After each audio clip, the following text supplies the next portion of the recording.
Good evening. Have you ever wanted your dog to do what you say on command, roll over for entertainment, or even just go outside and play frisbee on a 70-degree and sunny day? Well, there's certain steps you have to take in order to train your dog. Now, if you're getting a puppy, then it makes it a lot easier than trying to train an older dog, and that's because their mind is fresh and they're just now starting to learn things about the world. And so, the first thing you want to do when you get a puppy is you want to go over basic house training, okay? Because basic house training is one of the most important kinds of training. Now there's different kinds of training like tricks and just fun stuff like that that'll come later on down the road. But the one you want to knock out first is just basic house training. So one of the first things you want to cover is you want your dog to be able to tell you when he or she needs to go to the bathroom. So in order to do that is when you get your puppy and you bring them home, now it's important to take them outside every 1 to 2 hours or so within that time range because they're puppies and they'll need to use the bathroom more often than your older dog will. So when you take them out there, you want to show them a certain spot in your yard. This is what I do with my dog. You want to show them a certain spot in your yard where you want them to use the bathroom from here on out. And so once they use the bathroom in that spot, then you want to praise them. You want to praise them like almost too much, it seems. Now, praise is different than affection. Affection, they almost expect affection. And so praise, when they do the right thing that you want them to do, lets them know that A, that they just did the right thing, and B, lets them continue to do that because obviously they will want treats further down the road. And so what you want to do, you want to keep doing this until they're about 1 year old to 2 years old, and they will let you know eventually when they have to start, when they need to be let out. And then when you let them out, they will go to that spot in the yard and use the bathroom. Now, another way, or another simple house training thing is begging for food. Now this bothers a lot of people when you're eating dinner at your house and the dog comes up and just put their nose in their lap and is just bothering them, or even you for that matter, the house owner. Now, a simple way to do this is to not reprimand your dog, but like let them know that behavior is unacceptable. And so you don't want to praise them as you don't want to feel bad as in telling them that they need to go lay down or something like that. Like you want to show that you are the alpha male in the house, and so that way they will respect you.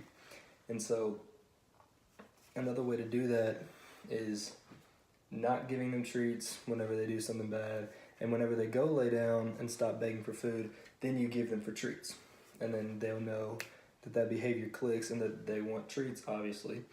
Then they will no longer bother you at the dinner table. So one of the second things I want to go over is what my dad does with his dogs, and that is how to teach them to play frisbee. Now, teaching frisbee is just, it's cool because you can take that to the dog park or just out in your front yard when they're off the leash, or it's just really cool to have somebody be able to just throw the frisbee with because it's just a lot of fun. And so the first thing you want to do with getting their attention with the frisbee is you want to start with a coffee lid. Now my dad taught me this. You want to get the coffee lid and you want to put peanut butter on the coffee lid. And so that way the dog is attracted to the peanut butter, and whenever it licks the peanut butter off the coffee lid, it also gets a taste of the coffee lid in their mouth. Now, what my dad does is after he gives them the peanut butter, he will toss the coffee lid at their face. And yes, it's gonna look funny the first couple of times you do it. It will just hit them in the face. But as that time goes on and repetition, that is one of the key things in training your dog is repetition. As time goes on, they will recognize that to not get hit in the face, they will need to catch that frisbee.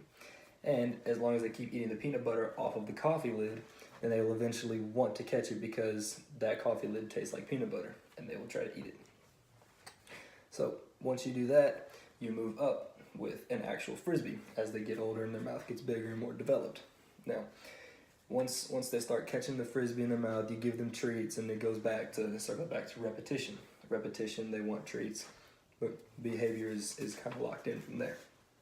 Now, with training, there's a lot of good things you can do, but there's also things that you should not do.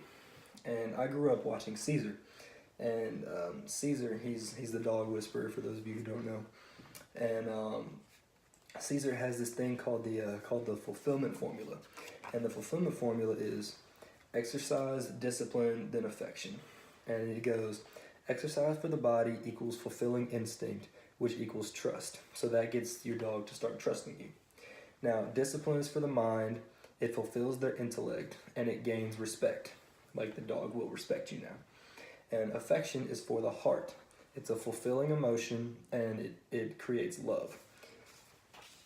And those three things, the fulfillment formula is Caesar's way of telling you how to go about training your dog the right way. So, in conclusion, what makes your dog your best friend is their obedience and endless entertainment brought to the family. Dogs can be great, but when they're not trained, they can still bring a lot of joy to the family, but when it's in those times where you're not in such a good mood and you want them to go do something like lay down, or you're not in a good mood, show them affection, that obedience comes in, and you don't want them just all on you, like licking your face and stuff like that. Everybody gets that way. So after all, what's better than having something in your life that does what you say, brings joy to your family, and is very cute and lovable? And that is how I've always trained my dogs, and that's how my dad trains them. That's how I've seen Caesar train them, and I just think that if you follow those steps, then your dog will probably end up really trained. Thank you.